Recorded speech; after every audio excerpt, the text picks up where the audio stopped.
Welcome everybody, thank you for coming. I am Tim Fox, I work for the Charles City Area Development Corporation.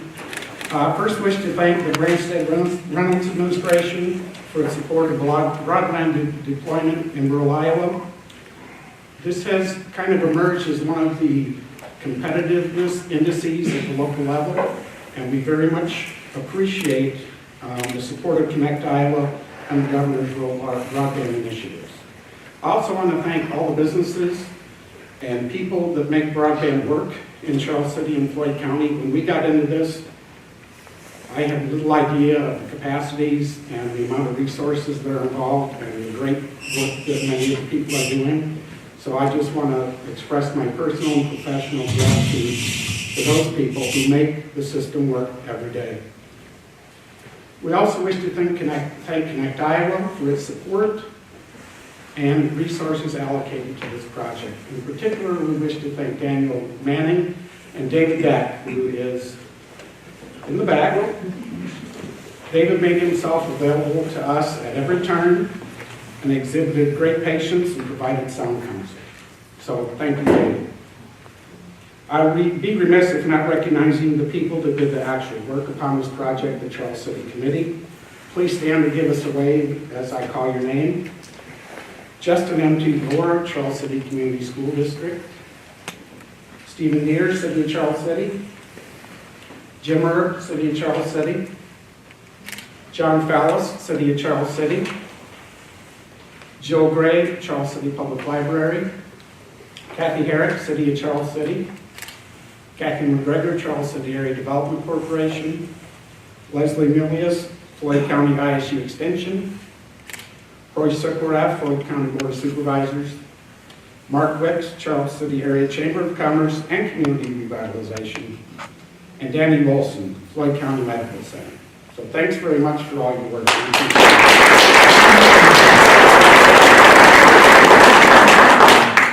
This was a great team to work with. They proved mutually supportive and very efficient. Thanks go to each of you. Please welcome Charles City Administrator Steve Deers.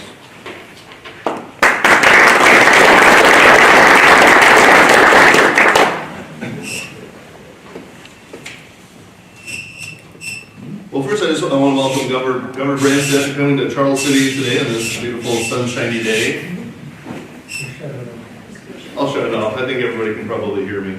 And I want to give a thank you to Tim Fox too for leading our team in doing this. So he did a fine job and we got it done in an expeditious manner. So thank you, Tim.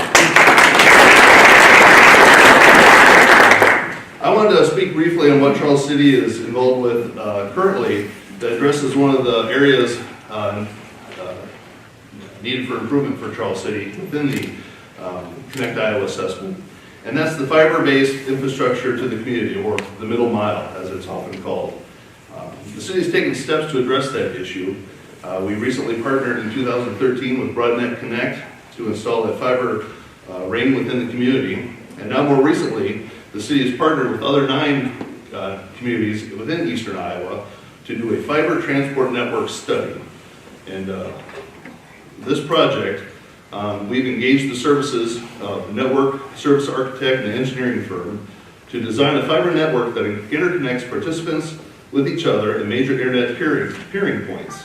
The study, which is being coordinated with the Iowa Association of Municipal Utilities, will determine the cost of the network, benefits to each participant, opportunities for public and private partnership, and overall project feasibility. The need we see is that those that offer broadband services have to rely on third-party transport for their voice, video, and data from the source back to the community at rates that are often much times higher than that of urban areas. And having access to lower-cost data transport will allow these municipal broadband providers to offer better service and customers at lower cost. Participating communities that do not offer broadband often find that becoming a provider is more difficult by the lack of affordable middle mile connectivity options. So the transport network would enable multiple networks, communications, consolidation, pooling of resources and platforms, software analysis and analytics. So this can be applied to advanced communication requirements in triple play, wireless networks, smart energy, education, government function, and much, much more. What we hope to gain from this study is substantial long-term cost savings for internet transport, opportunity for service sharing and collaboration, redundancy and disaster recovery, and some local control and autonomy. The definition of high speed or broadband, I think, will continue to change as faster and faster speeds are demanded. We need to be ready to grow and adapt to these changes, and the fiber transport network studies is our next step. So if anyone has any questions, please feel free to see me afterwards. But, turn it back over to Tim. Thank you very much. Thank you.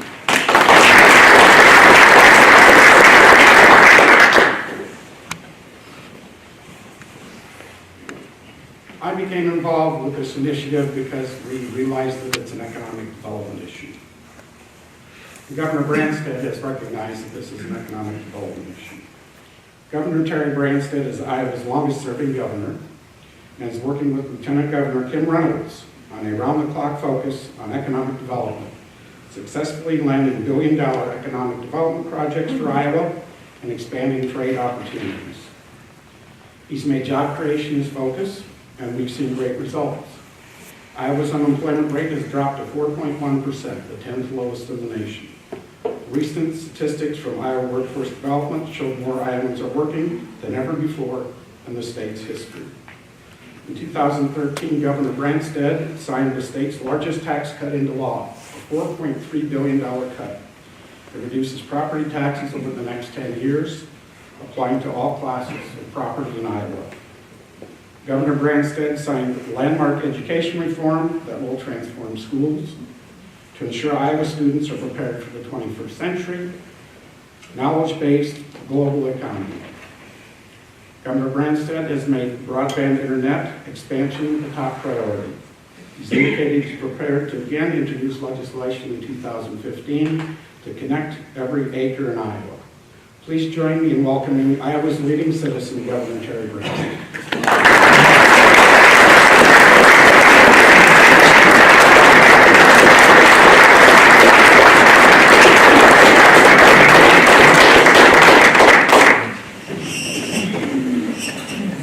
Thank you very much. Let's just turn it off. Yeah, we're having a little trouble with it. I got a voice. Okay, there it is. Thank you for that very nice introduction, Tim. And thank you all for joining us today. As you may know, in the year 2013, I announced the Connect Every Iowa initiative with the goal of making Iowa the most connected state in the Midwest.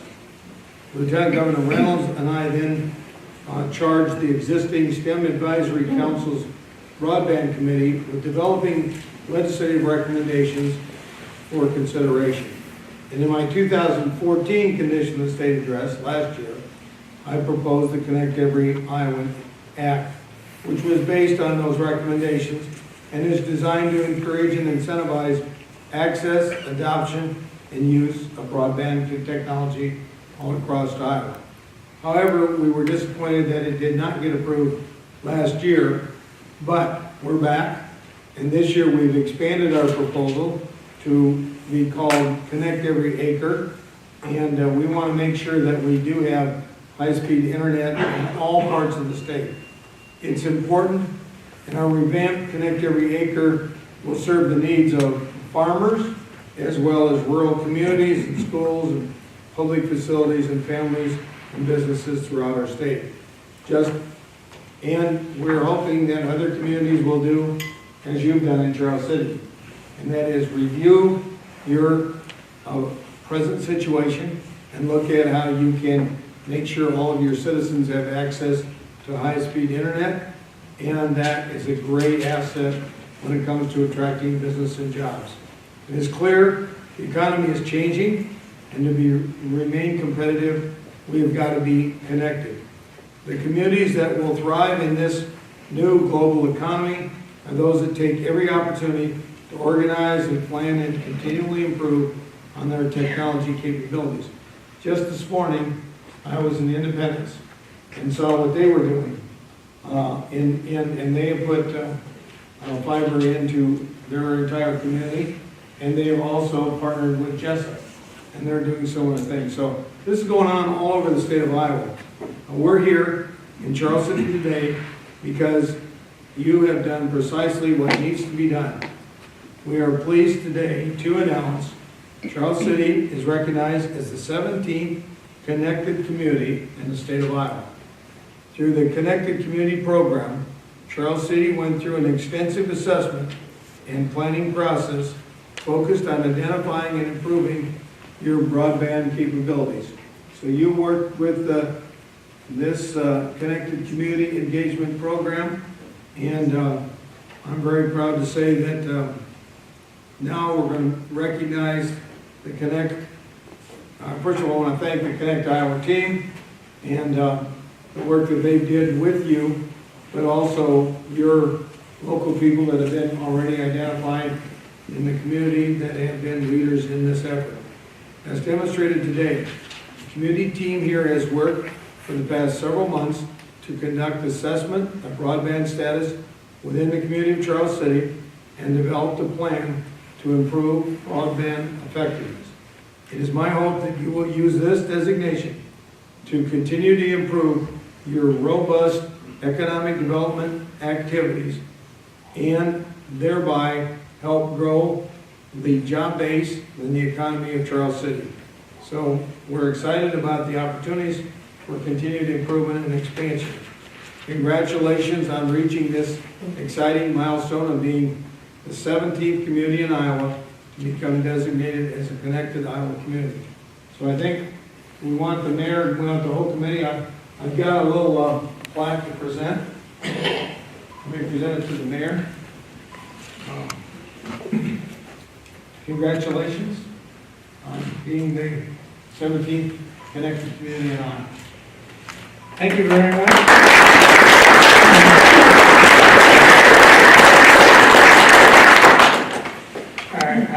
Everything has been said that really needs saying. Now the job is to really kick in the high gear and bring some more jobs to this entire state.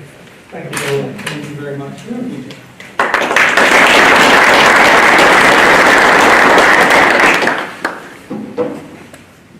Do you want the whole committee to come up? Could we please? Yeah. Yeah, why don't we ask the whole committee to come up? We want to recognize everybody that's helped put this plan together for Charleston. Might be better Over this way. Oh, yeah, we got the sign. what's the sign?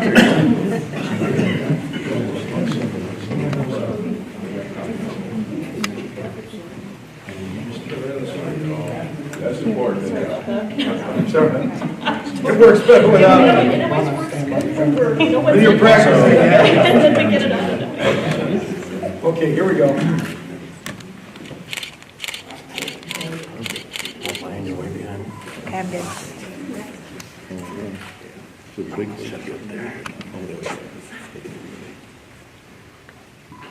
Okay, Real quiet. everybody smile. Somebody needs to say cheese, right? We're okay.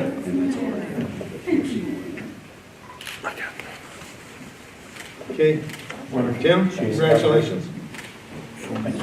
Mayor, congratulations. To all of you. Congratulations for your good work. Thanks for coming. You bet. We'll be with you. Congratulations. Congratulations.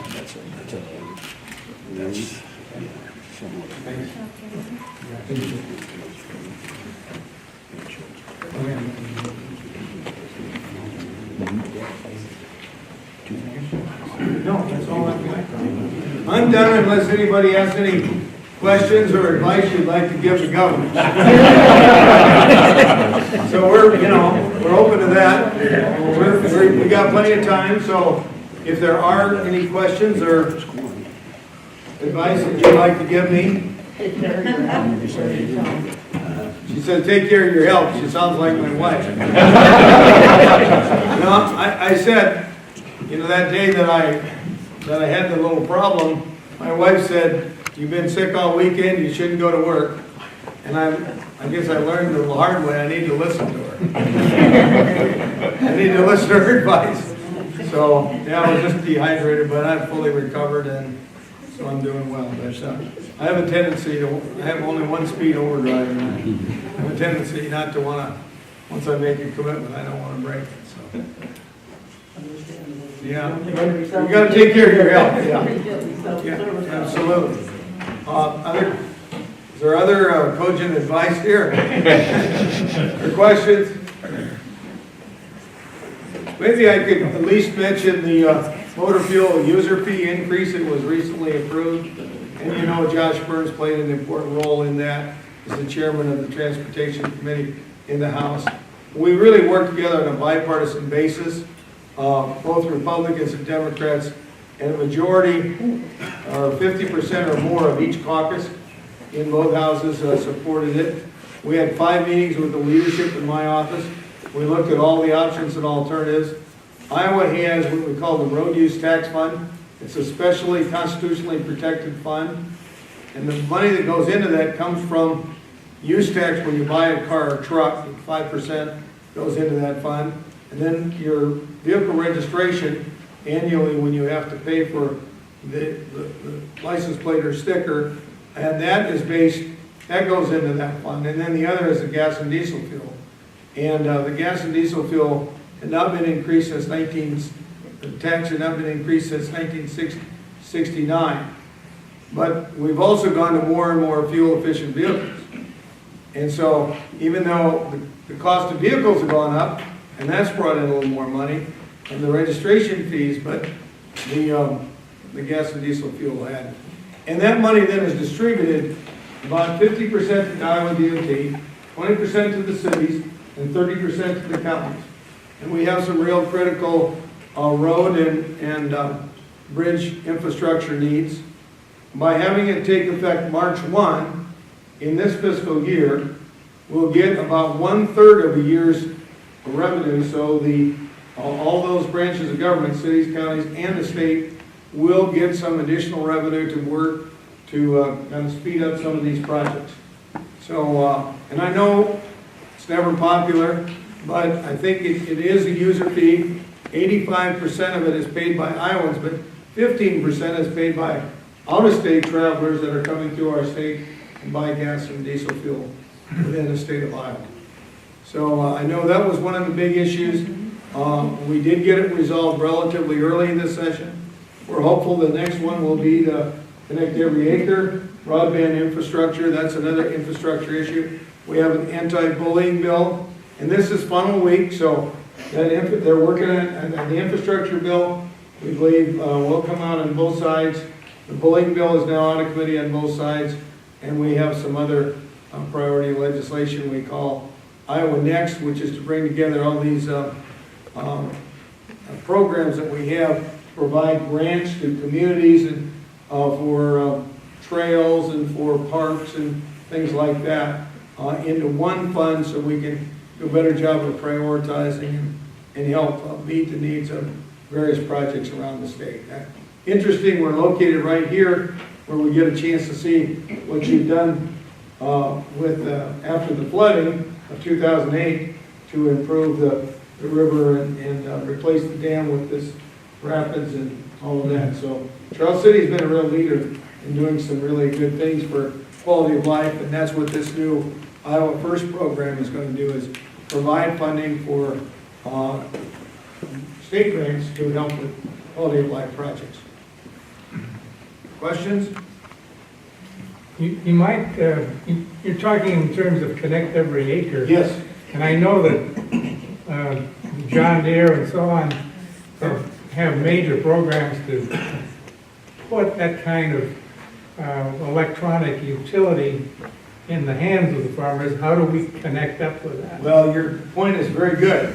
If you don't have high-speed internet, even though they have all the technology built into these tractors and combines, they're not going to be able to connect with their suppliers, with the communities, or with you know, whether it's whether they need parts or they need supplies, you know, whatever it might be, fertilizer, seed corn, whatever. So that's critically important. I was at the dedication of a new John Deere dealership in Northwest Iowa last year, and they're saying the technology in these tractors today is so sophisticated, it's almost like an airplane. So, but if you don't have high-speed internet, It's no good. They're gonna work. And so we need it not only for our communities and for our businesses, but we also need it for our farmers. And the other thing that's good about that, with precision farming, they can put on just what's needed in terms of chemicals and fertilizers in the right place using GPS.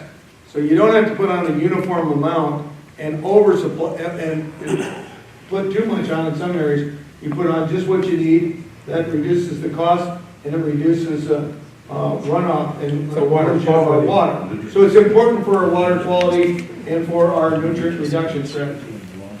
So thank you. That's a good question. Did you have a question in the back? No, I was just going to ask if you could provide us with an update on the Home-Based Iowa Initiative and Yes. the economic development impact of that. Well, thanks for asking that question. I was just in Fayette, Iowa today at a company that is now owned by 4 retired admirals.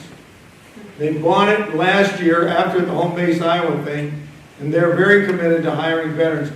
We started Home-Based Iowa last year, and already in just a little over, well, it'll be 8 months, over 1,000 veterans have found jobs in Iowa through Home-Based Iowa. So, and we're getting more and more businesses and communities or counties that are becoming home-based counties and communities. So it's off to a great start. Also, Leonard Boswell, former Congressman Boswell, and Bob Myers, the CEO of Casey's, they are raising private money to help us market this. And we're going to be going to military bases all over to make people aware of the job opportunities in Iowa. And we're asking companies to share, because we hear all the time, we have good jobs available, we can't find people with the right skills.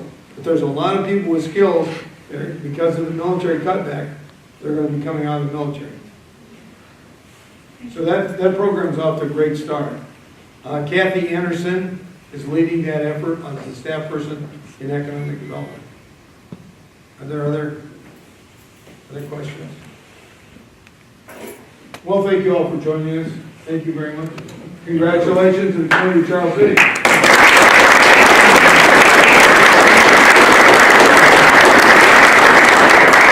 Thank you. You're welcome. Thank you.